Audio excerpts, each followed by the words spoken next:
So this message was prepared a couple of weeks ago, like 2 weeks, but God being intentional, today is the day that I get to share this message, especially considering the fact that I've done 2 recordings, 2 messages, Expected Ends Part 4, and then Warfare Wednesday, where I talked about going before God as a child.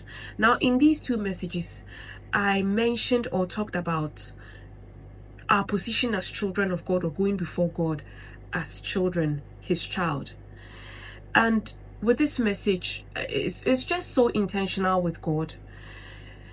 What I want to talk about is that, you see, a little is said about how a dysfunctional, a non-functional, and an absent father-child relationship even affects our relationship with God. It unconsciously puts it at the back of your mind that God can't give me everything, or God can't provide me with everything. This sort of insufficiency mentality because your biological father wasn't there. Don't get me wrong, God was so loving.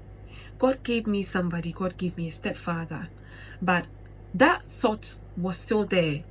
And I realized how over the years it affected my relationship with God, because you realize that you have God but you are worried. You have God but you are afraid because you don't know how to accept love from a father. You get what I'm saying? So I had to learn how to let God love me. I had to learn how to be vulnerable with God and to be free and accept that God loves me fully and entirely. I had to learn how to go before God as a child.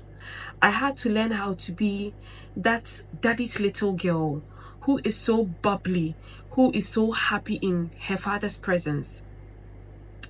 And I realized that God has snatched me from this place of sinking, worrying, to a place where I feel and I understand that God covers me. God takes care of everything fully for me as his child.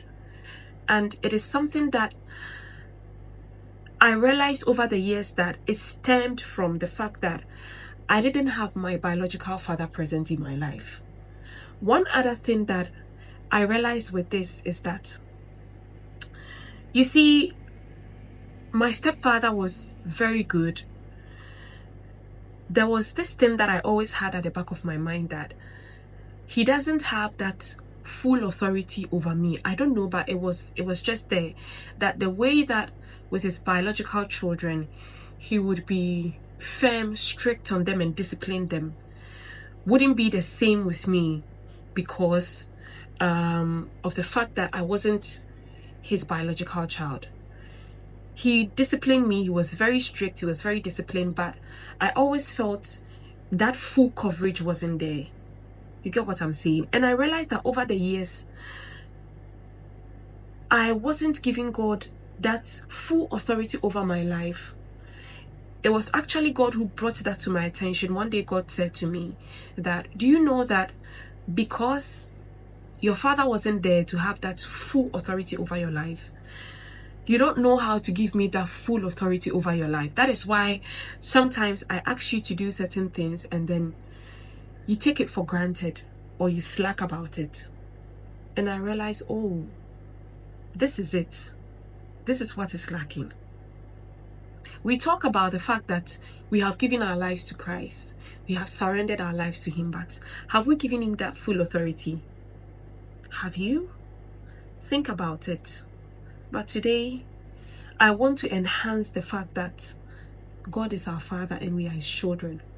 Go before God happy. Be that daddy's little girl who is so confident in their father that their father is going to take care of everything. And also the fact that he has full authority over your life. I am Anna. Subscribe to my YouTube channel, Anna Ministries, on Instagram, Facebook, TikTok, Threads, Twitter, that is now X, Anna Ministries. Give this a thought. Yeah. Bye.